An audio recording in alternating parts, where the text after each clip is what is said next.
తెలంగాణ రాష్ట్ర సచివాలయంలో నకిలీ ఉద్యోగులు దర్జాగా తిరగడం కలకలం రేపింది.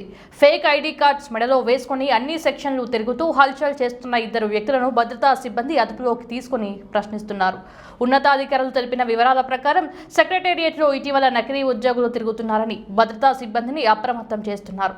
దీంతో నిఘా పెట్టిన ఇంటెలిజెన్స్ శాఖ మంగళవారం ఇద్దరు నకిలీ ఉద్యోగులను అదుపులోకి తీసుకుంది. ఖమ్మం జిల్లాకు చెందిన Bhaskar Rao, driver Ravi fake ID కార్డులు తయారు చేసి సెక్రటేరియట్లో దందా చేస్తున్నారు. సెక్షన్ ఆఫీస్లో తిరుగుతూ అక్కడికి వచ్చిన వారిని మాటల్లో పెట్టి వివరాలు రాబడుతున్నారు. వారి పని పూర్తి చేయిస్తామని నమ్మించి డబ్బులు వసూలు చేస్తున్నారు. నకిలీ ఉద్యోగుల సమాచారంతో అప్రమత్తమైన సచివాలయం భద్రతా సిబ్బంది ఇంటెలిజెన్స్ శాఖ అధికారులను నిఘా పెట్టారు. ASPF intelligence ASI Yusuf, head constable Anjaneyulu చాకచక్యంగా వ్యవహరించి నకిలీ ఉద్యోగులు ఇద్దరిని రెడ్ హ్యాండెడ్ గా పట్టుకున్నారు. ఇద్దరిని సైఫాబాద్ పోలీసులకు అప్పగించారు. రెవెన్యూ శాఖ జూనియర్ అసిస్టెంట్ గా చలామణి అవుతున్న భాస్కర్ రావుతో పాటు డ్రైవర్ రవిని పోలీసులు విచారిస్తున్నారు.